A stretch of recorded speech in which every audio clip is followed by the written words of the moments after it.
네, 안녕하세요. 박시영TV의 박시영입니다. 오늘 박시영TV 11번째 순서인데요. 2부 순서 진행하도록 하겠습니다. 옆에 낯익은 분이시죠? 우리 김두관 의원님 모셨습니다. 박수로 맞이해 주시기 바랍니다. 고맙습니다. 의원님, 오랜만에 뵙습니다. 요즘에 어떻게 지내세요? 바쁘시죠? 상임위가 진짜 어딘가요? 기획재정위원회로 배정받았습니다. 기획재정. 원래 지난번 초선 때는 어디? 20대 국회 4년 내내 예. 기재위 했고요. 기재위? 네, 이번 21대도 기재위를 했는데 예. 부울경에 7명 당선됐잖아요. 예. 그래서 이제 상임위를 아무래도 7대 33이니까 예. 7사람이 33명하고 대항을 해야 되니까 인원을 해서 예. 좀 상임위 배치를 했는데 저는 기재위 가는 걸로 결론을 내시고 그 결론에 대해서 김태년 원내대표가 좀 받아주셨고 원래 기재위는 이제 큰 꿈을 꾸는 사람들이 가는 코스다 이런 얘기가 외통이야 기재위를 알아야 한다 뭐 이런 얘기도 있지 않습니까? 아무래도 예산이나 국방 외교를 하는 게 중요하니까 중진들이 꽤 많이 희망한다 하더라고요. 공부도 많이 하셔야 하잖아요. 기재위 하려면. 서당계 3년이면 풍을 넘는다고 예. 기획재정위원회 4년 활동을 해보니까 예. 기재부 장관이나 국세청장 뭐 이런 분들하고 네. 우리 의원님들하고 공방을 많이 하잖아요. 예. 그거 쭉 지켜보니까 그게 공부가 좀 되는 것 같아요. 이제 좀 알 것 같아요. 이번에 그럼 간사는 누가 하시나요? 간사는 우리 고영진 의원이 하고요. 고영진 의원 노원에. 기재위원장은 윤우덕 예산 전문가. 맞아요. 윤우덕 의원이 기재위원장 됐죠. 잘하실 겁니다. 예. 단도직입적으로 좀 여쭤볼게요. 김두관이라는 정치인 한마디로 얘기하면 어떤 정치인이라고 볼 수 있을까요? 남들도 그렇게 평가를 해주시고 네. 저도 스스로 그렇게 자부하는데요. 그래도 뚝심 있는 정치인 이런 게 뚝심. 제가 공직선거만 11번 했거든요. 11번 했는데 아직도 5할이 안 돼요. 5할이 안 됩니까? 네, 11전 5승 6패입니다. 5승 6패? 국회의원 6번 나가서 예. 20대 5번째, 이번 연습 2번 되고 4번 떨어졌고 예. 경남도지사 3번 만에 됐기 때문에 예. 또 경남이라는 게 김영삼 대통령이 3당 합당해가 저쪽으로 간 이유는 굉장히 우리가 어려웠거든요. 그래서 도지사도 사실은 제가 3번 만에 10년 전인 2010년에 그때 3번 만에 53.5% 당선됐는데 과거에는 이제 전 장관님으로 많이 유명했는데 아마 지금 방송을 보시는 분들 중에서 40대 이상들은 김두관 의원님을 잘 아실 거예요. 예. 어떤 삶을 살아오신지를 잘 알 텐데 20, 30대가 그렇게 이 방송 많이 보지는 않지만 요즘 20, 30대는 젊은- 잘 모를 수는 있습니다. 요즘 젊은이들 명함을 주잖아요. 예. 집에 가서 검색을 해보는가 봐요. 어. 근데 선거 5번 이긴 네이버에는 예. 선거 승리만 서비스 되거든. 어. 그러니까 이분이 선거만 굉장히 잘하는 사람으로 그렇게 알고 있더라고요. 엄청 많이 떨어진 네. 거는 모르고. 예, 과거에 이장 시절부터 군수 막 이렇게 그다음에 도지사 입지전적인 그리고 과거에 그런 얘기도 했죠. 변방을 대표하는 뭐 이런 표현들도 많이 절 쓰셨잖아요. 새로운 역사는 뱀방으로부터 온다는 예. 그런 신념을 갖고 있는데 지금도 그 신념은 유지됩니까? 그래서 양산이라는 양산. 경남권의 뱀방에서 지금 조항을 하는 양산이 요즘에 신도시로 잘 나가는 데 아니에요? 신도시 잘 나가기도 하고 예. 바로 옆에 이제 김해 봉화마을이 있고 또 우리 양산에 이제 문 대통령 국정 마치고 돌아오셔서 사실 사저가 있기 때문에 아주 중심이 됐죠. 그동안의 정치 활동을 좀 간단히 좀 소개를 해 주시죠. 20, 30대가 좀 잘 모를 수도 있으니까. 제가 학교 졸업하고 대학을 졸업하고 바로 고향 가서 농민의 활동하고 남해. 남해 농민의 활동을 하고 마을 이장을 하고 그렇게 쭉 한 10년 정도 활동을 했는데 25년 전에 최연소 군수로 네. 국민들이 선택을 해 주셨죠. 네. 그 군수가 왜 됐을까 돌아보니까 제가 남해 신문이라는 지역 신문을 만들어서 철저하게 남해군의 대다수 국민을 차지하고 있는 농어민들의 정치적 입장을 좀 잘 대변했다고 그렇게 느꼈는가 봐요. 그렇죠. 그러니까 그래서 지금 아마 많은 분들이 남해에 이게 구경을 한번 가보는 분들이 있어요. 관광으로. 예. 남해에 가보면 굉장히 아기자기하게 잘 관리돼 있다는 느낌을 받을 겁니다. 제가 이제 초대 2대 군수를 하면서 군중 슬로건이 자연이 살아 숨쉬는 남해예요. 자연이 살아 숨쉬는 남해. 그래서 전혀 자연 훼손을 하지 않았고 우리 부근에 이제 여수, 진주, 사천 이런 대도시 공업 지역이 있잖아요. 네. 일주일 중에 5일은 거기 살고 이틀은 남해에서 스포츠도 하고 낚시도 하고 등산도 하고 휴양도 하고 이렇게 컨셉을 잡아서 했는데 그게 정확하게 주요했다라고 말할 수는 없지만 남해 독일 마을 스포츠 마켓 파크 이런 데 야구장, 축구장 만들어서 전지훈련하고 이렇게 했는데 그때 굉장히 제가 주목을 받았거든요. 네. 그래서 해양수산부 장관 하신 노무현 대통령께서 저한테 맡기셨잖아요. 아니 그러니까 남해 군수는 무소속으로 하셨잖아요. 예, 예. 그래서 이제 우리 김두관 장관님께서 전 장관님께서 노무현 정권이 출범하자마자 첫 번째 행자부였죠. 그 당시 명칭은. 그때는 행정자치부. 행자부 장관이 되셨는데 예.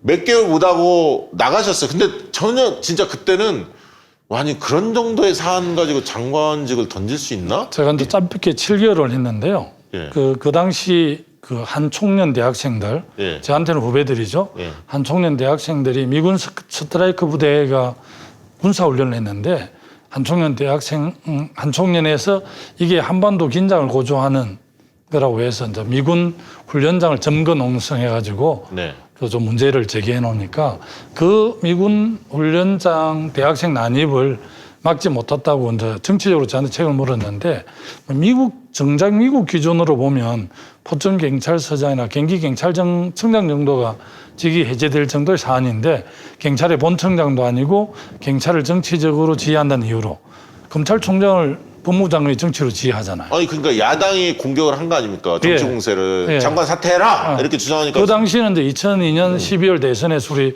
노무현 대통령께서 당선이 되셔서 행정권력 우리가 그 대통령 하고 계셨지만 국회는 압도적으로 한나라당이 다수당이었기 때문에 2004년 우리 일당이 되고 그러네요. 2003년은 저쪽이 압도적 다수당이었기 때문에 나를 해임 건의안을 국회에 통과시킨 거죠. 아 일방적으로 행정관 네. 발의해서 맞아요. 그 기억이 나네요. 맞죠. 그러니까 2004년 탄핵을 거치면서 열린우리당이 일당이 됐지만 네, 그전에는 장관님이 2003년에 장관직을 수행할 때는 그 당시에 이제 2월에 취임하고 9월에 탄핵 네, 해임되는 신한국당인가 한나라당인가 그랬죠. 예. 한나라당이 다수당이었기 때문에 한나라당이 압도적 다수. 압도적 다수였죠. 그러니까 탄핵까지 그때 밀어붙인 거예요. 사실은 저 행자부 장관 해임 건의안을 해서 이렇게 쫓아내는 그 재미를 붙여가지고 노무현 대통령 탄핵하면 되겠다고 밀어붙인 거잖아요. 그런데 실험으로 말하면 대치기를 당한 거죠. 대치기를 당한 거죠. 그래서 우리 국민들이 이거는 노무현 대통령이 열린우리당이 잘 됐으면 좋겠다 한마디 했는데 그게 선거법 위반이라서 어떻게 보면 전주곡이네요. 예. 그 장관님 먼저 아마 저 해임을 시키고 상당히 자신감을 얻어가지고 노무현 대통령까지 탄핵으로 몰고 갔는데 우리 국민들이 뭐 그걸 용납하겠습니까? 그러고 나서 이제 도지사에 2010년에 당선되셨죠? 예. 2010년에 그 전에 이제 몇 번 떨어지시고 2006년 2002년에 도지사 나가서 제가 떨어지고 이제 노무현 대통령 후보 경남 본부장을 했고요. 예. 지금 국정보시는 문재인 대통령이 부산 본부장을 하셨어요. 그렇죠. 그래서 이제 민정수석으로 올라오시고 저는 행자부 장관으로 올라와서 좋게 2006년에 사실은 당에 제가 최고위원이 돼서 예. 실제는 이번 도지사 선거가 어렵기도 하고 제가 좀 안 나가려고 했어요. 2006년에는 예. 뭐 다 졌잖아요. 예, 2006년 그래서 나주에 가서 신정훈 지금 예. 재선한 의원 지역에 지원 유세를 하고 있었는데 청와대에서 밥 먹자고 그래 연락이 왔더라고. 근데 내가 마포에 오니까 제가 마포에 와서 와이셔츠 갈아입고 청와대 가는 것처럼 이야기를 하니까 제 아내가 뭐 죽어도 도지사 나가지 말라고 이렇게 당부를 하는데 그래서 도지사 안 나간다. 엊그제 최고위원 내가 지방선거 도와야지 내가 어떻게 직접 나가냐. 그랬는데 대통령하고 단독으로 식사하시면서 부산, 경남, 울산 염려를 많이 하시더라고요. 원래 노 대통령은 부산, 경남, 울산 여기에 늘 그런데 뭐 관심을 가지고 당선은 있었으니까요. 그냥 나갈 사람도 마땅치 않는 염려를 해서 울산하고 부산은 모르겠습니다. 경남은 제가 책임을 지겠습니다. 이렇게 해가 나가게 된 거죠. 근데 그때 대통령께서 그렇게 결심해서 고맙다 하셨고 그때 한 이야기 중에 그 당시는 기억이 안 났는데 2010년에 도지사 당선되고 나서 이렇게 쭉 돌아보니까 그 노무현 대통령께서 2006년에 제보고 경남지사를 나가라 하시면서 김 장관 경남 돌았는데 어려운 곳인데 당선돼서 도정을 김장관 철학에 맞춰서 하면 얼마나 의미가 크겠습니까? 그러나 쉽지 않지만 큰 선거, 도지사 정도 이제 강력지방정부 선거니까 그런 큰 선거를 나가면 승부와 관계없이 정치적으로 자산이 남을 수도 있습니다. 이런 이야기를 했는데 그게 사실 그때 뭔 말인지 몰랐어요. 그래 다시 4년 뒤에 2002년은 17%, 2006년은 25.5, 또 4년 뒤 2010년에 이제 비로소 53.5로 당선되고 그때 한 9%포인트가 큰 차이로 이겼잖아요. 예, 그래 돌아보니까 2006년에 나가서 제가 25.5% 한 게 굉장히 기반이 된 것 같아요. 그러니까 경상도 사람들이 3-4번까지 도전한 김두관을 봐준 거잖아요. 그래서 그래서 잘 나가다가 이제 대선 도전을 중간에 하면서 좌절을 겪었는데 이제 뭐 그 과정이야 많은 분들이 알 겁니다. 아는데 2012년에 참 어렵게 제가 도지사 됐잖아요. 민주당, 민주노동당, 국민참여당, 시민사회 종교계가 1년 전부터 준비를 해서 물론 갱선이라는 과정을 거쳤지만 민주노동당이 강병기 후보하고 네. 그래서 제가 이제 압승을 해서 도지사 후보가 되고 당선되고 나서 공동지방정부를 이제 구성을 해서 도정을 좀 의미 있게 했죠. 그래서 제가 4년을 잘 마무리해 드려야 되는데 중간에 제가 그냥 과도한 욕심을 냈다 할까? 제가 그 당시 제 자신을 잘 몰랐던 것 같아요. 제가 잘 알았으면 그런 각오를 안 했을 텐데 잘 몰라서 주변에 뭐 야권에서 박근혜 후보를 꺾을 수 있는 단 한 장의 필승 카드가 김지사라고 자꾸 부죽히니까 제가 이제 결심을 했는데 네. 정말 뭐 정책과 사람 준비 없이 하니까 제가 고생을 했고 집 나가면 개고생이라는 실감을 했습니다. 제가. 그 지금은 어떻습니까? 양산에 이제 다시 이제 도전을 해서 양산에서 김해에서 그 다음에 이제 국회의원 되시고 김포에서. 김포에서 그 다음에 이제 양산에 이번에 되셨는데 경남 주민들 만나 보니까 화가 좀 풀리셨습니까? 어떻습니까? 뭐 저를 사면 복권시켜주지는 않았지만 제가 2012년에 중도 사퇴한 그 경남도민들의 마음에 상처를 드렸잖아요. 네. 그래서 제가 이제 경남을 방문할 때마다 사죄를 했어요. 네. 한 8년 정도. 그래서 제가 한 1년 전부터는 경남도민들께서 조금 저를 용서해 준다는 이런 느낌을 좀 받았고 네, 네. 당 지도부에서 양산으로 좀 가라고 요청을 했을 때 내가 경남도민들의 진 빚을 좀 갚을 수 있는 그런 기회고 또 달리 말씀드리면 제가 경남의 아들로 복귀할 수 있는 기회를 주셨기 때문에 네. 저는 뭐 당락을 떠나서 아주 고마운 마음으로 양산을 갔습니다. 네. 그동안에 정치 활동하면서 가장 기뻤고 뭐 보람 있었던 시절이 있다면 언제였을까요? 의원님 입장에서. 아무래도 이제 2010년 도지사 선거가 야권 공동지방정부를 구성했잖아요. 당선되고. 네. 그 과정에서 아까 조금 전에 소개한 것처럼 1년 전부터 제야 시민사회 그리고 야권 정당들이 연대를 해서 만든 작품이었고 또 경상도가 굉장히 산업화와 민주화의 중심 돌아서 굉장히 의미가 컸고요. 또 가장 아쉬웠던 점은 역시 충돌이 그만두면서 도민들의 마음을 상처를 드린 이런 점들이 저로서는 굉장히 네. 소중하고 아픈 경험으로 남아 있습니다. 주변에서 의원님 좋아하는 분들이 주로 어떤 이유 때문에 좋아합니까? 남성다움, 뭐 뚝심 이런 거인가요? 의리 뭐 이런 겁니까? 좀 머리 있는 사람이죠. 그리고 네. 뭐 만만하니까 좋아하는 거 아닌가요? 많은 분들이 제가 편하다고 그럽니다.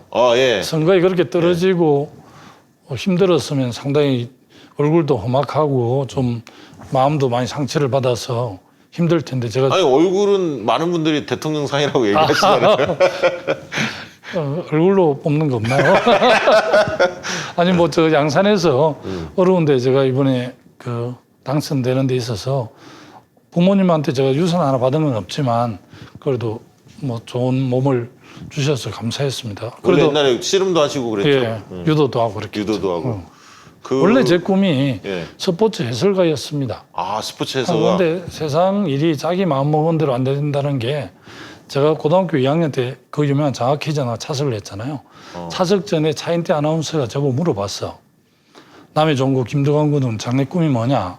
그 스포츠 해설가 꿈입니다 하니까 장학회전 온 학생 중에 스포츠 해설가가 되었다는 게 김군이 처음이다 이렇게 이야기하더라고요. 예. 근데 사실 스포츠 해설가는 안 되고 남의 10만 평 항무지에 야구장, 축구장 만들어 스포츠 마케팅 이런 거는 하고 지금도 제 스트레스 해소는 예. 유튜브에서 모하마드 전설적인 복수 알리 예. 권투하는 거 있잖아요. 조지 포문조 예. 프레이저 뭐 소니 니스톤 켄 노턴 이런 사람들 복싱하는 거 그거 보면 스트레스 해소돼요. 그럴 정도로 스포츠에 관심이 많아요 제가. 근데 마음 먹은 대로 안 되더라고. 그리고 독일 1년 갔다 와서 제가 김포에서 국회의원 할 때는 꿈에도 생각을 못했고 사실 하게 됐고 또 저는 한 5, 6개월 전만 해도 김포에서 그냥 두 번째 국회의원 하는 줄 알았는데 또 양산으로 가게 돼서 참 양산은 어떻게 가게 된 거예요? 본인이 자청한 겁니까? 아니면 누구 권유가 방금 있었습니까? 말씀드렸듯이 예. 그냥 김포에서 제가 국회의원을 두 번째 하는구나.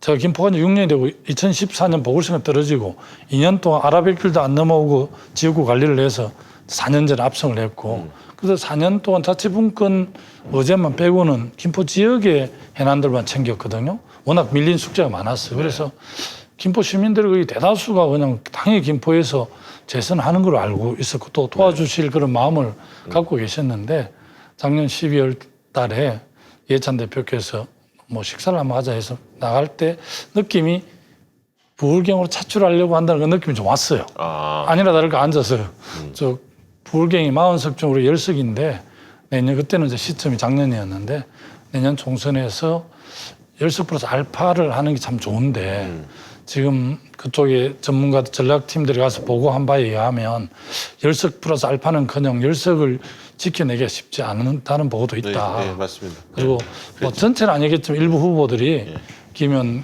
이 부울경에서 좀 역할을 하면 좋겠다는 요청이 있는데 김 장관 좀 결심할 수 있겠냐 이래 해서 제가 제일 마음이 걸리는 것은 제가 어려울 때 그 김포 시민들이 저를 따뜻하게 안아주셨기 때문에 또 6년 동안 김포 시민들 책임도 많이 들고 그래서 참 그게 좀 부담이 됐는데 그걸 당에서 차출할 수밖에 없다는 명분을 많이 만들어서 나중에 뭐 김포에 있는 시민사회나 종교 지도자들이 다 양산 가서 당선되고 김포 해난도 잘 아니까 좀 김포 가브리 국회의원 있고 네, 네. 세 번째 국회의원이 돼서 좀 챙겨달라고 말씀하시고 지역구가 그럼 2개네요. 예, 지금도 김포에서 5일은 사는 거죠. 국회 5일은 김포에 출근하고 이제 주말은 양산 가서 이틀은. 거주지가 김포에도 있으시니까. 그게 뭐 어차피 서울에 활동을 해야 되는 김포거든요. 그럼 저기 양산에 딱 선거운동 해보니까 여성들하고 남성들이 있으면 어느 쪽이 더 좋아하시던가요? 우리 여성들이 저를 잘 모릅니다. 이제는 알지만 경남 분들은 이제 제가 무소속하고 또 마을 이장부터 이 풀뿌리 자체부터 컸다고 해서 남성들이 많이 하세요? 오히려 그 50대, 60대 어른들이 참 좋아하는데 특히 60대, 70대는 압도적으로 미래통합당 지지자인데 네. 당은 민주당이 마음에 안 들지만 김두관 그래도 괜찮다 이래가지고 그쪽 표들이 좀 상당히 저쪽으로 위치 이동했어요. 아마 승리하는데 그분들도 좀 보탬이 좀 되지 않았을까 젊은 층들은 잘 몰랐죠. 예. 오히려 젊은 층은 뭐 예를 들면 다스베이다나 우리 예. 유시민 장관이 하시는 알릴레오에 나간 이런 게 큰 도움이 됐고요. 거기 나가셨나요? 예. 뭐라고 하던가요? 젊은 사람들은 김두관 하면? 아니 유시민 알릴레오에서 봤는데 제 특집을 1시간 한 25분 정도 해주셨어요. 그게 이기는데 큰 도움이 됐겠네요. 됐습니다. 제가 볼 때는 젊은이들이 그거 많이 봤다 하더라고. 그러니까 지금은 뉴 미디어에 많이 나오셔야 돼요. 이런 데들 많이 나와요. 박시영 TV는 앞으로 삼선을 보장해 주시는 거죠. 그 정도의 영향력 없고요. 열심히 노력하겠습니다. 많이 더 있을 것 같은데. 그 의원님이 꿈꾸는 세상 어떤 세상입니까? 한마디로 말씀드리면 우리 8천만 좀 통 크게 말씀드리면 8천만 우리 국민들이 더불어 함께 잘 사는 좀 정의롭고 공정한 사회를 꿈꾸는데 큰 이제 비전은 그런 거고요. 네. 세부적인 거는 뭐 제가 이제 국회를 기획재정위원회에 있으니까 특히 자료들을 국세청 자료들을 많이 보니까 우리 한국 사회 굉장히 양극화가 심해요. 전체 자산의 60%를 상위 10%가 가져 있고 그렇죠. 부동산을 사서 3년 안에 이익을 남겨가지고 이익을 내는 사람들을 그냥 법률용어가 단타족이에요. 네. 야구의 장타 단타겠죠. 예, 예. 3년 안에 부동산 사서 이익을 남기고 단타족들. 그리고 또 할아버지가 아버지에게 아버지가 아들에게 이렇게 상속을 하게 돼 있는데 할아버지 80 몇 세 되는 할아버지가 60세 되는 아들을 생략을 해버리고 손자한테 정여를 하면 상당하게 정여세를 전략할 수 있거든요. 네. 세대 생략 정여를 하는 그런 케이스도 강남 3구에 아까 단타족도 강남 3구에 한편으로는 서울공화국이란 말이 맞죠. 그거는 절반만 맞는 것 같아. 더 분석을 해보니까 서울은 강남공화국이더라고요. 네, 강남 그러니까 뭐 수도권 서울하고 지방의 격차도 엄청나게 크고 서울 시내 25개 구청 간에도 굉장히 이게 예산이나 차이들이 많이 차이가 나고 많이 나죠. 네. 경기도가 31개 시군인데 화성시 있잖아요. 화성시는 GRDP 50조고 연천군은 1조예요. 50배 차이가 나고. 기업이 많으니까 대기업이. 예, 경남 창원시하고 어령군, 산청군하고 50배, 여수시하고 임실군하고도 그렇게 차이 나요. 그러니까 저는 이제 이 기재 활동을 하면서 자치분권 쪽을 놓치지 않고 있는데 하여튼 어쨌든 양극화 해소하는 문제와 국가 균형 발전 이런 쪽은 제가 꼭 주력해서 해보고 싶고요. 예. 제가 뭐 리틀로먼이라는 닉네임을 갖고 있어서 너무 영광이면서도 그 부담이 되는데 적어도 노무현 대통령이 추구했던 12대 국정과제 중에서 지방분권하고 균형 발전 정책만큼은 김두관이가 후계자다 이런 자부심을 갖고 있어요. 그래서 아유, 예. 기재에서 그런 활동들을 하려고 합니다. 네, 좋네요. 방향을 잘 잡으신 것 같네요. 원래 이제 자치분권에 관심도 있었고, 예, 또 아까 이제 경제적 불평등 문제까지 예, 연결을 해서 소득 불평등 문제뿐만 아니라 지방의 어떤 분권, 자치분권 이런 문제를 같이 추진하면 의미 있을 것 같다는 생각이 듭니다. 문재인 정부도 자치분권 나름대로 그 노력해왔고 또 뭐 에타 면제 이러면서 또 지역의 특혜도 좀 주면서 비판도 있었지만 과단성 있게 밀어붙였잖아요. 예. 문재인 정부의 국가 균형 발전, 자치분권에 대해서는 어떻게 평가하십니까? 일단 그 에타 면제는 굉장히 큰 결단입니다. 네. 제가 기재위에 있어 보니 그런데요. 실제 서울이 아니면 예비 타당성 조사를 하면 BC 평가가 안 나와요. 네. 비용 대비 편익이 안 나오거든요. 그래서 GTX 이런 노선도 지금도 교통이 그렇게 편리한 계속 강남을 통과하는 걸 해야 이제 이 사업성이 나오니 그러는데 네. 지방은 뭐 굉장히 어렵죠. 그래서 이번에 큰 결단을 내서 시도에 주요 해놨는 예비 타당성 면제했거든요. 그것도 굉장히 큰 결단이고요. 특히 또 이번 지방 이양 일괄법이라고 해서 네.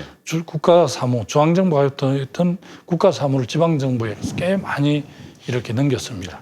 그리고 지금 20대 국회에서 자동 폐기가 됐는데 전부 개정안, 지방자치법 전부 개정을 자동 폐기됐는데 지금 구청장, 시장 군수 출신들 또 저희들 같이 이제 지방자치 미리 와 있는 분들이 한 45명 되는데 며칠 전 자치와 균형이라는 포럼을 만들어서 지방정부의 어려운 점들을 많이 대변하고 있다고 하고 특히 이제 지방의 어려운 건 역시 지방 재정입니다. 재정이죠. 그래서 근데 그게 조정이 됐나요? 국세, 지방세 그 비율 조정하는. 기본적으로 우리 문재인 정부에서 네. 국세와 지방세를 7대3으로 하고 네.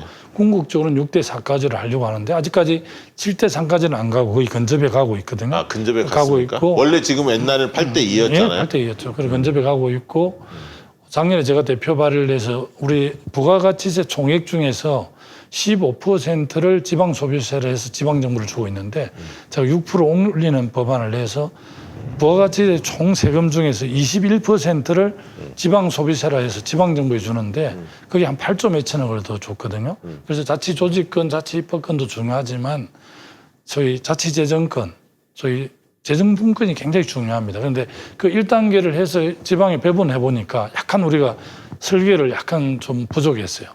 강력지방정부에 엄청 많이 가는 거예요, 돈이. 아, 근데, 광역에. 강역, 시도에. 예. 그런데 실제 주민들하고 직접 이렇게 생활을 뒷받침하는 시군구, 기초자치정부가 더 중요하거든요. 네. 2단계 재정분권 때는 시군구에 지방 재원이 많이 갈 수 있는 거로 설계를 하고 있고 2단계 재정분권을 지금 우리 문재인 정부에서 차근차근 준비하고 있습니다. 그것도 기재에서 준비하는 거죠. 어디에서 합니까? 행안부하고 행안- 기재하고 같이 예. 하는군요. 이제 뭐 정치적인 얘기를 좀 드려볼게요. 뭐 정책적 얘기하면 사람들이 재미가 없어. 재미없죠. 네, 정치적 얘기를 드려봐야죠. 정치인으로서 김두관 여러 장점이 많지만 의원님이 가장 부족한 게 있다면 뭐가 부족합니까? 제가 뭐 지방에 오래 있었고 또 일찍부터 아무래도 군정, 뭐 도정 장관 이런 걸 해서 그런지 아주 깊이 있는 공부가 부족한 것 같아요. 그래서 뭐 이 스토리는 좋은데 뭐 콘텐츠가 부족하다 이런 지적들을 많이 하고 비판을 해서 무척이나 애를 쓰고 있는데 공부가 잘 안 되더라고요. 어쨌든 이제 아무래도 이 지사나 장관을 할 때 보니까 이 두꺼운 책을 다 못 보겠더라고요. 네, 볼 시간이 네, 없고 네. 보고서를 보고 또 요약본을 보고 이렇게 하는데 아무래도 좀 뭐 정책 콘텐츠를 좀 더 정책 역량을 키우는 게 참 중요하다고 생각하거든요. 네. 지도자가 되려고 그러면 네. 그럼 도지사나 장관도 마찬가지죠. 정책 역량 그리고 뭐 또 통찰력 예. 이런 게 중요하잖아요. 예, 예. 한국 사회가 지금 어떤 위치에 있고 또 한국 사회가 미래 어떻게 나갈 것인가를 또 좀 소위 그 국제 관계를 같이 보면서 이런 통찰력이 참 중요하다고 봐요. 지도자 리더는 그런 점들이 많이 부족해서 좀 더 키워야 되겠다 이런 걸 많이. 그게 근데 어쨌든 그 도지사 이제 예를 들면 대선 2012년에 실패한 이후에 네. 그런 어떤 공부하는 시간을 좀 가졌을 거 아닙니까?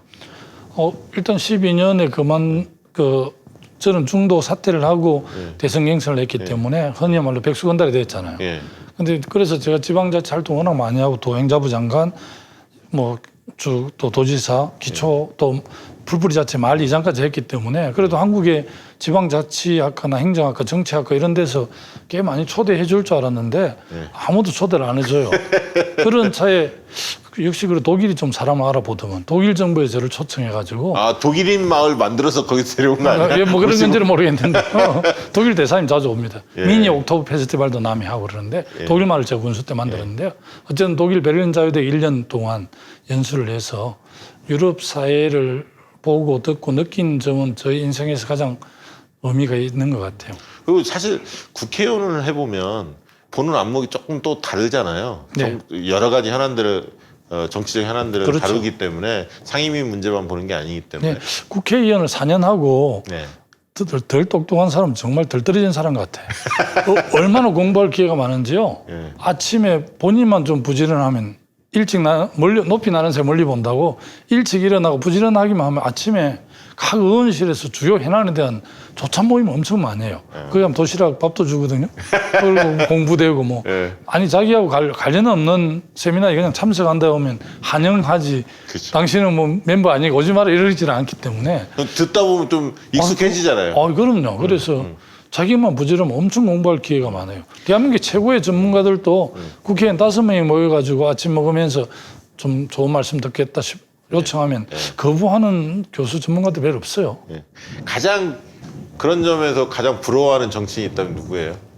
의원님 개인적으로 저 양반은 저런 거 참 타고났어 막 이렇게. 부러워하는 유시민 장관 같은 경우도 워낙 논리 정연하고 많이 보시면 부럽지만 이제 좀 부러워하는 분은 그런 거고 좀 존경하는 분은 역시 이제 저로 가장 가까이 모셨던 노무현 대통령 그리고 제가 이제 통일 문제에 대해서 관심이 있어 독일을 갔었기 때문에 독일 통일 과정을 쭉 이렇게 한번 스크린해 보니까 역시 동방정책을 위반한 에곤바라는 그 전문가 자문을 받아서 동방정책을 수립하고 그 동방정책 결과가 이제 89년 베를린이 무너지고 90년 독일 통일이 됐잖아요. 그래서 그 빌리 브란트라는 사람에게 폭 빠졌어요, 사실은. 그래서 노무현 대통령과 빌리 브란트를 제일 존경하게 되더라고요. 지금의 국회의원들, 현역 국회의원들 중에는 초선 의원들도 있지만 재선 3선들도 있잖아요.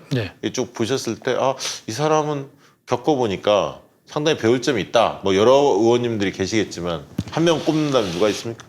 나이 갑장이라서 좀 덤으로 보태는 것까지도 앞에서 동대문에서 이번에 출마하지 못한 우리 민병두 의원 정치 콘텐츠가 있더라고요. 서울시장을 준비하면서 여러 가지 제안들을 했는데 좀 산뜻하고. 저도 산뜻했어요. 그거는. 그러니까 여의도 국회의사당을 옮기자 하면서 거기를 어떻게 시민의 품으로 넘길 4차 산업과 관련해서 그런 센터로 이야기도 하고. 저도 그 부분 되게 동의했어요. 그 당시에 만났을 때. 아이디어 많죠, 그분이. 그리고 저 공동주택, 임대주택에 대한 대안도 제시하고 있었는데 그럴듯하더라고요. 좀 기억이 납니다. 요즘에 김동완 의원님에 대해서 얘기를 해보면 페이스북 이런데 글을 굉장히 날카롭게 정치 현안에 대해서 날카롭게 분석해서 본인의 목소리를 어떻든 정확하게 입장을 좀 개진하고 있는데 그래서 일각에서는 김동완 의원님 좀 달라지신 것 같다. 과거에는 그렇게 목소리 많이 안 내신 것 같은데 이제 목소리 많이 내다 보니까 방송에서도 많이 찾아주고 이거 혼자 쓰는 거냐 아니면 보좌진이 도와주는 거냐 이런 얘기까지 나와요. 초선 때도 제가 이슈 파이팅을 많이 하고 싶었지만 이제 독일도 갔다 오고 초선이 좀 준비 기간이 좀 아니 삼성 같은 초선이시면서 왜 그 당시에 조용하게 지냈습니까? 지역 현안들이 많이 있었는데 그래도 이제 워밍업한 기간이었고 대선이 되면 본격적으로 활동해야 되겠다 싶어서 작년부터 좀 준비를 했어요. 그래서 선거 전후는 워낙 바빠서 못하고 선거 끄고 조금 안정이 돼서 이제 이슈에 대해서 좀 적극적 대응, 파이팅을 해야 되겠다. 그래야 아군도 생기고 적군도 생기잖아요. 팬도 생기고 안티도 생겨야 되거든. 근데 이제 쟤를 좋아하는 사람들은 제가 좀 겸손 한국 사람들이 호감 사상이 있잖아. 아니 그렇게 하면 큰 정치 안 돼요. 겸손하다. 그래서 이제 호감 사상이 있어. 겸손한 걸 좋아하는 게 호감 사상. 호겜 사상인데 거기에 있어서 저를 좋아하는 사람들 다 조금 우리 당이지만 보수적이에요. 그러니까 이분들 태도 보수. 이분들이 최근에 막 제 페이스북 기조에 대해서 염려를 해. 그런데 그러면 잘하고 있는 거예요. 지금 잘하고 있는 거예요. 감나무 밑에 감 떨어지게 입 벌리고 기다리면 언제 감이 떨어지냐. 경상도 말로 작대기를 후리쳐야 떨어지지. 그러면 싫어하는 적도 생기고 아군도 생기고, 그래도 좋아하는 사람들 이 지지자들 그룹으로 해서 정치를 하는 거기 때문에 이해를 하면 좋겠다 하면 또 이해를 해주시고 그러더라고요. 아니, 그러니까 굉장히 많이 이렇게 격려를 해주셔요. 아니, 그러니까 김동완 의원님은 태도 자체가 보수적이기도 하고 점잖고 안정감이 있기 때문에. 근데 옛날에 이제 지사 시절에도 많은 분들이 좋아했던 게 예를 들면 진보적 색채가 명확하고 원칙적인 이런 입장들이 있었잖아요. 근데 이제 둥글둥글해진 거야. 늘 비주류의 삶을 오랫동안 정치적 삶을 살다 보니까 둥글둥글해서 각이 없어졌어. 얼굴도 우리가 또 둥글둥글 하잖아요. 예. 그래서 저는 개인적으로 좀 각이 섰으면 좋겠다고 생각했는데 재선하시면서 메시지 하나하나가 되게 꽂혔어요. 뭘 해보려고 그러면 예. 제대로 파이팅을 해야 된다는데 동의해요, 제가. 네. 그리고 우리 한국 사회가 얼마나 다원화되고 분화가 돼 있는데 어떤 메시지를 내면 얼마나 공방이 치열합니까? 사실 개성공단에 있는 공동연락사무소를 폭파한 이 시점에 네. 평양과 서울에 대사급에 준하는 연락사무소를 2개를 두자 하니까 네. 김동완 저놈 미친놈 아니야 이렇게 조선일보에서 오래간만에 그 일면에 나왔는데 제가 그래요? 하도 누가 댓글이 많이 걸렸다 해서 보니까 5천 개 이상 댓글이 걸렸는데 네. 김동완 마을 이장으로 돌아가라 뭐 좋네. 저놈이 네. 국회의원 이런 기사가 여기 한 4,900개 걸리고 그러면 좋은 거예요.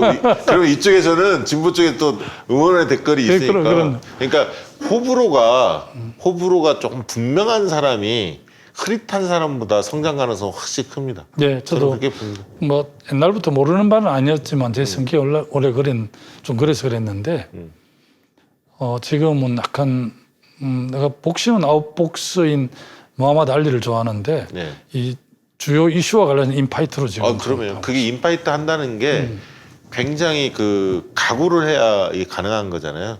예를 들면 빈틈이 보이면 엄청 두드러 맞을 수가 있고 한 방에 꺾일 수도 있는 거거든요. 굉장히 그런 면에서 잘 준비해서 치고 나가야 합니다. 사실. 그러니까 뚝심하고 맷집하고 약간 연동이 되는데 제가 좀 맷집이 있지 않습니까? 또 다른 맞아 괜찮아요. 방송에 요즘에 많이 나오시죠? 예, 오늘도 아까 4시에 연합뉴스에 남북 문제하고 원 구성과 관련해서 한 15분 아니 그러니까 이게 왜 그러냐면 그런 메시지를 내기 때문에 주목도가 높아지고 방송도 찾는 거예요. 이게 다 연결돼 있는 겁니다. 그러니까 메시지를 안 내면 방송이 찾을 일이 없어. 그렇습니다. 무슨 최고인도 아니시잖아요. 제가 페이스북 쓰면 모르긴 해도 뭐 조영동 기자들이 재빠르게 들어온다 그러더라고. 그래서 요새 재미를 좀 붙였습니다. 그리고 제가 이제 김우한 옛날에 이제 장관님 그랬는데 주변에 보면 어르신들이 너무 좋아해. 그래서 어르신들을 많이 만나는데 젊은 사람 많이 만나죠. 예. 이제는 젊은 사람 많이 만나요. 21대 국회 어떤 일 하고 싶으세요? 뭐 아까 모두에서 제가 언급을 했습니다만 어쨌든 양극화에 소화하는 제가 이제 당의 3존 지방정부위원회니까요. 지방을 대변하는 위원회 위원장입니다. 그래서 아까 지방 분권이나 균형 발전하고 양극화 해소를 통한 좀 더 정의로운 공평하고 정의로운 대한민국 하는 데 있어서 뭐 제가 제 가진 역량을 총동원해서 역할을 하겠다. 네. 이런 각오를 하고 있습니다. 주변에서 어쨌든 이제 나이가 58년생인가 59년생인가요? 뭐 공개를 하면 59년 4월 10일로 돼 있는데 실제는 58년 10월생. 58년. 그 유명한 58년 58년 개띠. 예. 노무현 대통령 사륙 개띠잖아. 아니 그거 저기가 유시민 장관 59년으로 돼 있죠 거기는. 예, 유시민 장관 실제 내가 59년으로 돼 있다 보니 방송에서 동갑내기라고 많이 썼는데 유 장이 잘 알고 있습니다. 제가 한 살 많습니다. 이제 좀 이렇게 주변에서는 야 그래도 이제 김동완 의원이 이제 재선되셨고 양산에서 어렵게 당선되셨는데 차기 대선을 좀 준비해 봐야 하는 거 아니냐 이런 의견도 나올 것 같습니다. 주변에 다양한 생각들이 있으실 텐데 어쨌든 정치인은 큰 꿈을 향해서 노력하는 것 자체가 저는 굉장히 의미 있는 일이라고 보는데 주변에 그런 얘기 좀 많이 듣습니까? 요즘 뭐 그런 이야기를 꽤 많이 해서 가분한데요. 제가 제 경험에 기초해서 말씀드리면 이제 국회의원이나 또 도지사나 군수 이런 선거는 사람은 노력으로 되잖아요. 또 제가 해보니까 되는 자리고. 그래서 그렇지만 대통령이라는 자리는 욕심낸다고 되는 자리는 아니에요. 그렇습니다. 그러나 네. 욕심이 없는 사람은 아예 안 돼. 그렇죠. 그죠? 기획 자체가 안 오죠. 그런데 논어에 있나요? 그 삼국지연의에 있나? 이를 도모하는 건 사람이 한다 그러잖아요. 모사제인요, 성사제천이라. 뜻을 이루면 하늘이 한다. 하늘이 한다는 의미는 이제 하늘과 같은 국민이 하는 거죠. 민심이나 전심이 따로 있는 게 아니잖아요. 그래서 뭐 그 꿈을 국회의원하고 정치하는 사람이 다 좋은 나라를 만들어봤다는 그런 꿈을 다 가지고 있을 겁니다. 그러니까 그 꿈이 있다 해서 예. 그런 기회가 오는 건 아니니까 겸손한 마음으로 국회 의정 활동과 현안 잘 챙기다 보면 자연스럽게 또 그런 기회가 올 수도 있고 안 올 수도 있겠지만 어쨌든 저는 뭐 지금의 엄정한 상황에서 대선 이야기를 하는 것은 국민에 대한 외의도 아닌 것 같고 그렇죠. 지금은 제 준비도 아직 부족하고 그러니까 지금은 그런데 지켜보는 거죠. 예. 예, 그런 어떤 목표의식을 가지고 한 발 한 발 노력하는 것이 정치로서는 마땅히 하는 게 좋다. 저는 뭐 개인적으로 그렇게 생각하고요. 그래서 자기 꿈보다 높은 성취는 없다고 그러잖아요. 네. 꿈이 군수인데 도지사 될 일 없겠죠. 그래서 네. 어쨌든 멋진 의정활동 좀 기대를 하고요. 예. 양산이 사실 문 대통령 사저가 있기 때문에 예. 많은 분들이 양산은 뺏길 수 없다 이렇게 많은 분들이 이제 생각하고 관심을 많이 기울인 거 아닙니까? 그렇습니다. 김동관 의원님 개인에 대한 관심도 있지만 문 대통령에 대한 사저라는 그렇습니다. 상징성이 있었기 때문에 양산은 어떤 지역으로 바꾸고 싶으세요? 양산은 부산, 울산, 경남의 이제 그 중심에 있는 도시인데 양산을 제가 도지사 할 때 2010년에 그 부울경의 상생 특구로 이렇게 지정을 했던 곳이고 또 부울경이 지금 김경수 지사가 제안한 메가시티가 완성이 되려고 그러면 네. 강력철도망이나 교통망이 형성이 돼야 되는데 2010년에 제가 강력교통본부를 만들어서 부울경 교통체계를 짜기도 했거든요. 그래서 부울경이 중심 도시로 만들기도 하고 싶고요. 특히 양산은 또 김해하고 바로 같이 낙동강 사이 두고 있기 때문에 우리 민주화의 좀 그 중심 요람처럼 좀 갖고 싶은 생각도 있거든요. 아니 그러니까 저는 그런 생각도 들어요. 그러니까 봉하마을에서 지금 사저 있는데 얼마 안 걸립니다. 옮긴데 한 예. 뭐 차로 4-50분 거리라면요. 30분 정도밖에 안 걸릴 거예요. 네, 그러니까 그렇게 들렸다가 갈 수 있도록 예. 뭔가 좀 잘 정비가 좀 됐으면 좋겠다는 생각은 들어요. 최근에 지금 사시던 곳은 매곡동인데 예, 옮겼. 그게 이제 너무 길이 좁고 갱호동을 만들 수도 없고 네. 해서 지금은 이제 통도사 부근 팽산동 예. 그 팽산 지산이라는 곳을 옮겼는데 저도 얼마 전에 뭐 그쪽 지역을 제가 잘 알죠. 아, 제가 예. 지사할 때 경남 지효 숲을 만들 영축산 아래인데 아주 풍광이 좋습니다. 예. 그래서 그쪽으로 이제 오시는 걸로 지금 확정이 됐거든요. 그래서 우리 양산시에서 준비를 많이 하고 계시고 최근에 시의원님들하고 이제 자담회 할 때 그 이제 뭐 대통령 사저 기존 사저를 매가 할지는 모르겠는데 시에서 좀 매입을 해서 거기 문재인 대통령 기념관 정도로 만들면 참 좋겠다 이런 제안을 지금 제가 있는 지역을 네. 지금 그 어쨌든 사저를 매곡리인가 거기. 매곡동 사저를 파신다 하더라고요. 지금 이제 새로 마련했거든요. 그래서 그걸 시에서 매입을 해서 네, 그런 제안을 의원님들한테 했는데 의원님들이 아마 준비하시는 것 같아요. 시장이 지금 민주당 소속이죠. 예, 그렇습니다. 그러니까 제가 이제 옛날에 양산 갔을 때는 그 얘기를 하더라고요. 양산은 경남이지만 부산을 바라보고 있다. 이게 생활권이잖아요. 예. 지하철역이 뚫려 있고. 예, 근데 지금 의원님이 사시는 그 활동하는 지역구까지는 교통망이 다 연결이 안 돼 있죠. 예, 옆 그렇습니다. 동네는 돼 있고. 그렇습니다. 양산 정확하게 아시네요. 양산 갑이고 우리가 을이죠. 예. 이게 부산 금정노포역에서 제 지역군 웅상 지금 사저가 있는 매곡동 네. 바로 보이는데 웅산을 거쳐서 울산을 연결하는 강역철도를 지금 만들려고 준비 중입니다. 그렇군요. 송철우 시장님도 동의를 했고. 네. 부울경에서 PK에서 민주당 지지율이 상당히 이제 높게 나와야만 차기 대선에서도 우리가 해볼 수 있는 거고 특히 또 부산시장이 오던 시장이 안 좋은 일로 낙마를 했기 때문에 이 PK 지역에서 민주당 지지를 끌어올릴 보관, 묘수 뭐가 있을까요? 먼저 그 김경수 지사가 제안하고 이제 퇴임했지만 그 중간에 그만두셨습니다. 오건 시장, 송철우 시장이 한 부울경 메가시티 구상이 있거든요. 그 구상이 잘 진행될 수 있도록 좀 뒷받침하는 문제하고 가장 중요한 하나는 지금 이 부산이 원래 산업화 요람이었잖아요. 그나마 수도권하고 선여 경쟁할 수 있는 곳이 동남권 부울경인데 부울경이 그런 경쟁력을 갖추려고 그러면 동남권 관문공항이 굉장히 중요하거든요.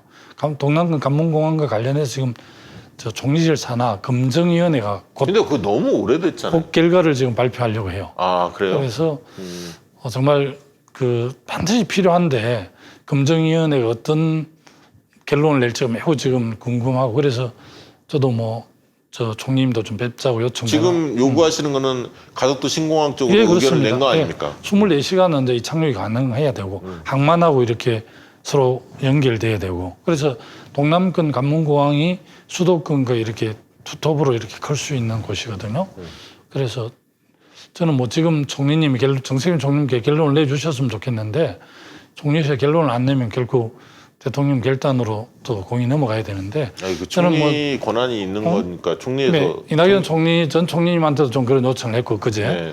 지금 정세균 총리님한테 우리 부울경 당선자 7사람이 찾아뵙고 네. 결단을 좀 해달라고 요청을 해놓은 상태인데 매우 지금 긴장된 상태에서 지금 결론을 지켜보고 있습니다. 그러니까 뭐 6, 7월 내에는 결론이 날 것 예, 같다. 아마 6월 7월 초중에 아마 그렇군요. 검증위가 결론이 나는데 이제 들은 소문으로는 완전 안 된다 이렇게 양자택일을 결론을 내는 게 아니고 한 뭐 절반 한 6개 정도는 공항을 하는 게 유리한 입지 또 한 6, 7개는 좀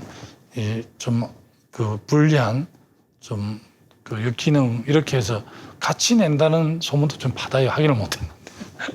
그래서 또 그러면 이제 네. 오히려 정치적 결단을 기대해야 되는데 그건 좀 부담이 되실 것 같아서 나는 총리께서 정세균 총리님께서 결론을 내주시면 좋겠는데. 그거는 사실은 객관적으로 그냥 판단해서 명쾌하게 해주는 게 좋은데 미래지향적으로 사실 어떻든 어디가 결론이 나든 정치적으로야 다 약간 유불리가 있는 거 예, 아닙니까? 2030년에 부산이 예. 세계 박람회 엑스포를 지금 유치하는 걸로 돼 있거든요. 예. 아마 BIE라고 세계 박람회 위원회에 요청을 하고 아마 부산이 결정될 확률이 매우 높아요. 그러면 올해 결론이 나오고 빨리 해서 한 8, 9년 2030년 전 세계에서 부산 세계 박람회에 참여할 수 있도록 공항이 만들어지는 게 중요하죠. 김경수 지사는 개인적으로 어떻습니까? 일 잘하고 계십니까? 김경수 지사님이 제일 활발하게 하시고 예. 열심히 잘 하시는데 예. 이게 우리 당 지지가 전체 낮으니까 예. 17개 시도지사 직무평가 예. 인기도 조사하면 김영록 전남지사가 항상 1위고 이용섭 강주광역시 2위예요. 예. 그리고 부울경이 저 후반에 있는데 나는 김영록 지사님도 잘 하시지만 김경수 지사님이 김영록 지사님이 크게 뒤지지 않는다 생각하는데 네. 그거는 아주 낮게 나와서 부울경 우리 민주당 지지자들 입장에서는 좀 속상하는 이번에 당대표 나가시진 않죠? 네, 당대표는 제가 거대 여당이고 또 문재인 정부 후반기 개혁 과제들을 잘 마무리해야 되고 또 사실은 이번 8월에 뽑히는 당 지도부가 내년 보선, 대선, 지선을 총괄 준비해야 되잖아요.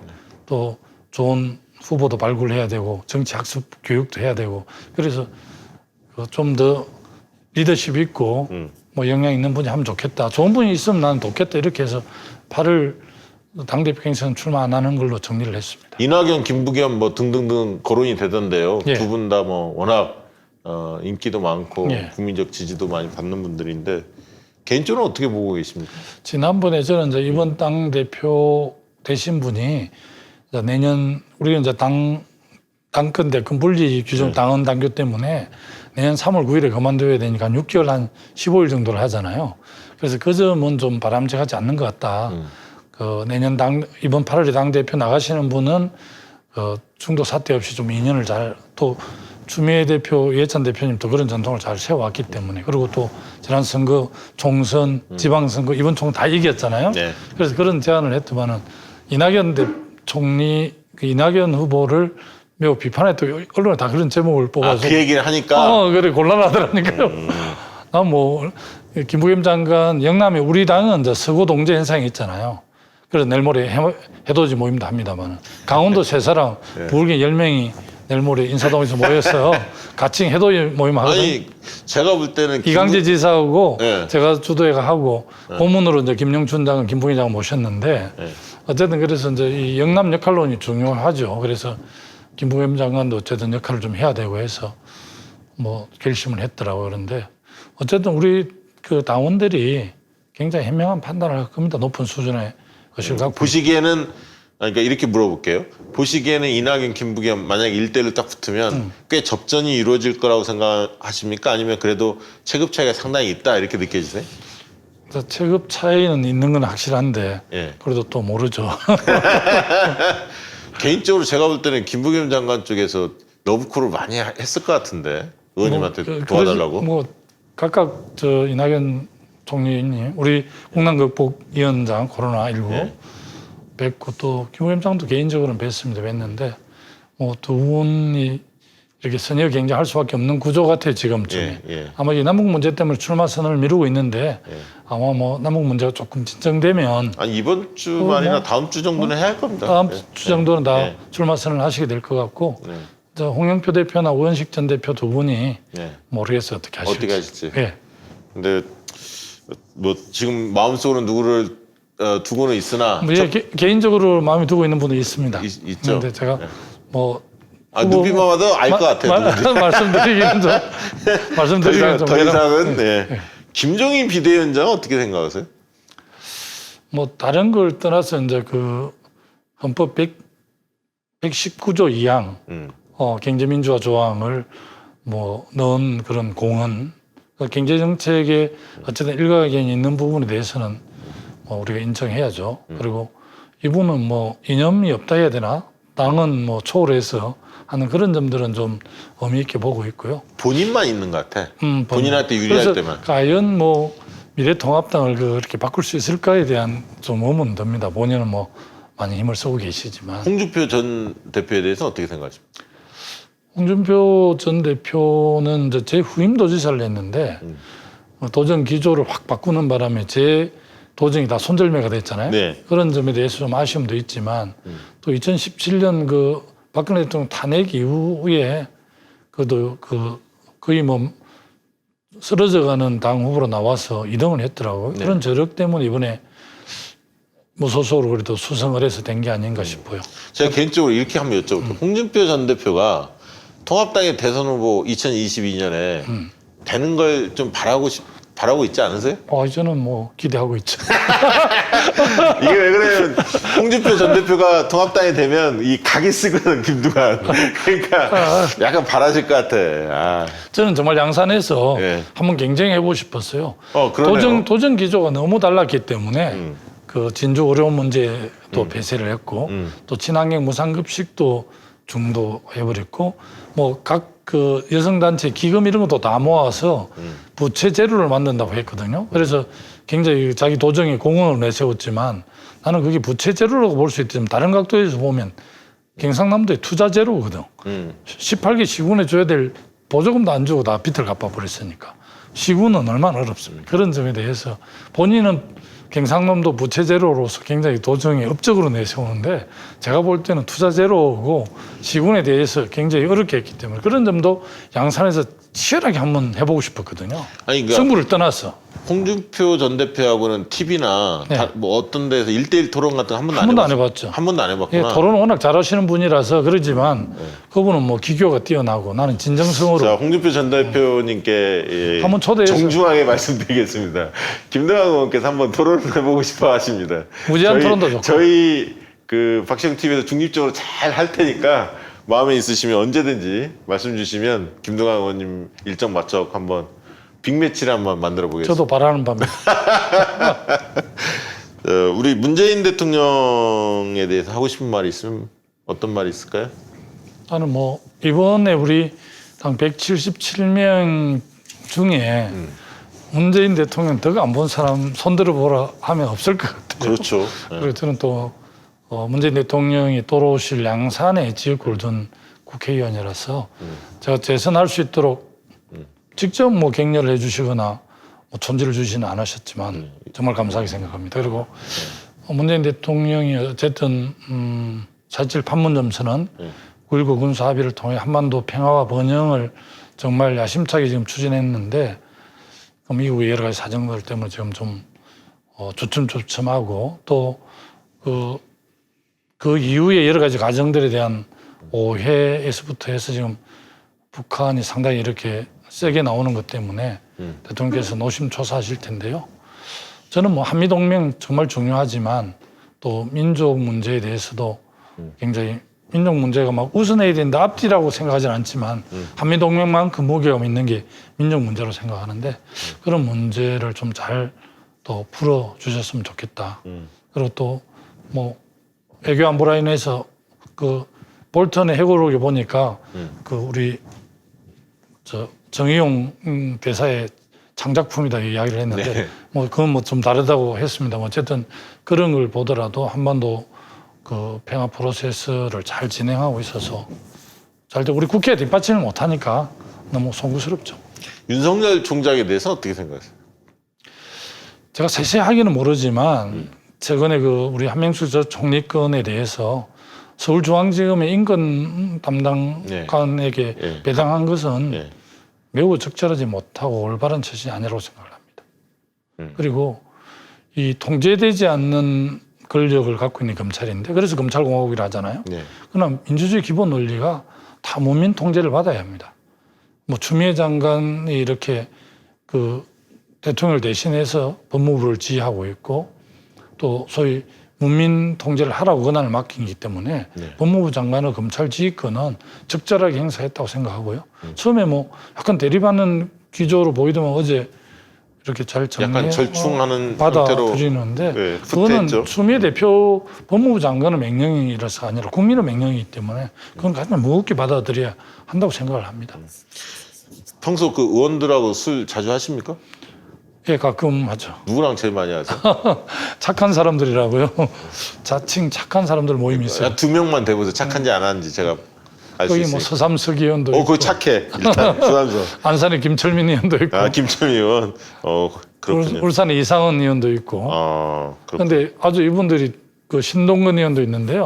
예. 거기는 뭐 웬만하면 못 끼겠던데 주당들은 모여 있어서. 주당도 뭐예요? 근데 제 경험을 보면 술을 잘 하시는 분들이 예.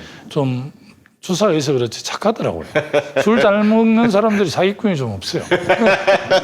초선 의원들 중에 눈에 저 친구 좀 괜찮은데라고 좀 유심히 보는 초선 의원이 있으면 누굽니까? 좀 지켜보고 있는 편인데요. 네. 역시 뭐 저 김남국 예, 김남국. 의원, 예. 우리 저 남양주에 된 김용민 김용민. 예. 법사위에 저희 그 고정 패널로 나오는 그렇습니까? 법사위 가서 지금 어쨌든 상당히 예의를 하고 있더라고. 그제 여당만 상임위를 했는데도 네. 추미애 장관 보고 물론 송기현 의원이 있구나. 검사들로 자주 올리다 보니까 순치됐냐 해가지고. 그 양반 좀 오바했어. 그래 모욕했다고 막 하는데 어쨌든 법사위에서 네.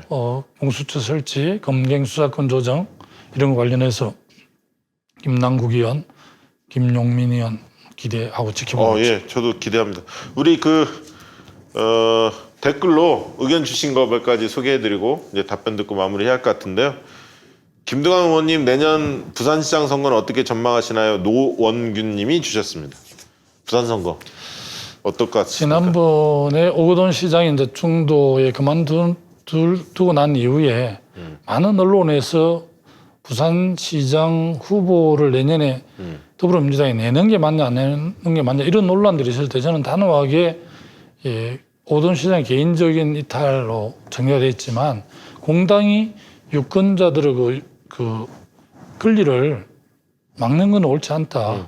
그리고 박근혜 대통령이 탄핵이 됐지만 거기서 홍준표라는 사람이 대선 후보를 냈잖아요. 그와 마찬가지로 그 책임은 오거돈 시장이 졌었고 우리는 공당은 또 시민들 약속한 거기 때문에 내년에 후보를 내야 된다 하니까 우리 일부 우리 원내대표 출마한 사람 또 최고위원 중에 그 기책사유 우리 당에 있으니 후보를 안 내야 된다고 해서 저는 아주 양심 없는 사람이 되고 그쪽 그렇게 되면 저는 의원님 의견에 저는 다른 차원으로 그렇게 이야기했는데 쉽지 않은 선거지만 최근에 이제 국회 사무총장으로 내정돼 있는 김영춘 장관 몇 분들 또 박지원 의원 여하튼 우리 당에 사람들이 몇 분 계신 것 같아요. 그래서 잘 준비를 해야 될 것 같습니다. 당에서. 그런 측면에서는 네. 이번에 가덕도 문제가 상당히 또 중요한 고리가 될 수도 있겠네요. 사실은 얼마 전에 지난 4.15 총선에서 우리가 이제 득표는 한 5.5% 부산에 더 지지를 받았거든요. 예. 그런데 이제 의석은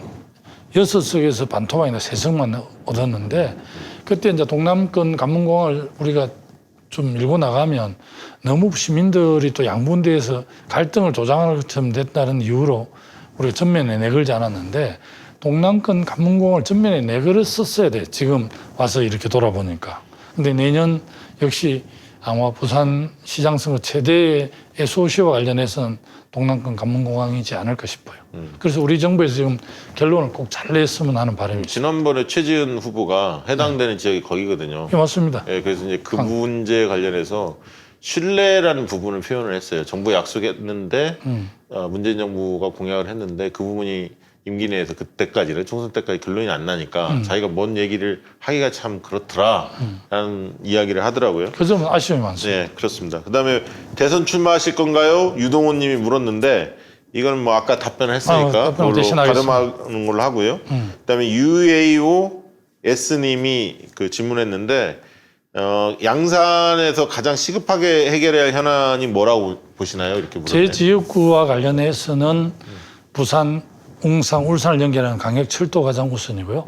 양산시 전체로 보면 어제 네. 부산대 양산병원을 전염병 감염 전문병원으로 정부가 딱 지정을 했거든요. 아, 예. 그리고 그 양산대 부산병원 옆에 10만 평 유휴부지가 있는데 거기를 어생명 복합단지로 만들어야 좋은 일자리가 생기고 양산이 발전하기 때문에 양산 전체로는 그 부산대 양산병원 유휴부지 10만 평에 어생명 복합단지가 들어오게 하는 것. 그리고 제 지역구는 부산 제 지역구를 통과해서 부산, 제 지역구, 웅상, 울산을 연결하는 강역철도 이게 지금 시민들이 바라는 가장 큰 해난입니다. 아, 그렇군요. 네. 끝으로 오늘 뭐 얘기 못 하시는 얘기 있으면 하시고 아니면 지금까지 이렇게 지켜봐 주신 우리 그 구독자들, 시청자들을 위해서 한마디 하신다면. 네. 지금 원 구성 때문에 우리 국민들께서 걱정을 많이 하실 텐데요. 사실 이제 파트너가 있다 보니까 압도적 다수당을 만들어줬지만 또 저희들 마음대로 못하는 그런 어려움이 있습니다. 제가 원내대표는 아니지만 김태년 원내대표를 비롯한 원내 지도부가 얼마나 고심이 많을까 싶습니다. 좀 더 국회를 유연하게 끌고 가려면 양보를 많이 해야 되고 또 양보를 많이 하다 보면 우리 의지대로 주요 현안들을 챙기지를 못한 측면들이 있어서 고민이 많을 텐데요. 그래도 제1야당을 함께 가야 하기 때문에 좀 많이 섭섭하고 아쉽지만 조금만 좀 더 인내해 주시면 우리 더불어민주당이 집권 여당으로서 역할을 잘 하실 수 있을 거라고 생각을 합니다. 저도 원내 지도부에 힘 보태고 국민들 목소리 갱청하면서 열심히 하도록 하겠습니다. 제가 그 개인적으로 원구성 본회의건과 관련해서는 오늘 그 방송 일부에서 좀 말씀드린 게 있습니다. 그래서 시간이 되시면 문정부 의원님하고 같이 얘기를 했는데요. 한번 좀 들어봐 주시면 밖에 있는 사람은 저렇게 보는구나라고 한번 참고해 주시면 도움이 될 것 같고요. 저는 이번 주를 넘기면 민주당이 상당히 어려워질 거라 보고 아까 일부에서 말씀드렸지만 저거 통합당이 저렇게 나오는 것은 대선까지를 바라보고 전략적 판단하에서 내린 결론이다 이렇게 보기 때문에 액션이 아니다 그냥 그런 어떤 정세 분석하에서 나온 얘기다 이렇게 좀 그 조목조목 얘기를 드렸는데 한번 시간이 되시면 일부를 한번 청취해 주시면 감사하겠습니다. 자, 오늘 긴 시간 동안 같이 했는데요. 김동완 의원님 어떻게 비치셨는지 모르겠습니다. 그동안에 참 고생도 많이 하고 성과도 많이 이룩하신 분인데 최근에 제가 오늘 모신 이유는 최근에 메시지가 너무 좋아요. 그래서 이분의 생각을 좀 듣고 싶었고요. 그다음에 김동완 의원님도 민주당에서 내세울 수 있는 주요 대선 주자 중에 한 분이라고 생각합니다. 그래서 저는 10명, 20명 이렇게 자꾸 풀을 넓히고 모든 분들이 그 꿈을 향해서 열심히 노력하면 당이 더 튼튼해진다라는 생각을 늘 갖고 있기 때문에 가능성 있는 분들은 최대한 한 분씩 모셔서 그분이 가지고 있는 정치 철학, 노선, 어떤 세상을 꿈꾸고 있는지 그런 어떤 이야기를 연이어서 연속적으로 들어보려고 합니다. 오늘 뭐 첫 번째 순서 비슷하게 됐는데요. 김동완 의원님 편을 오늘 마치도록 하겠습니다. 감사합니다.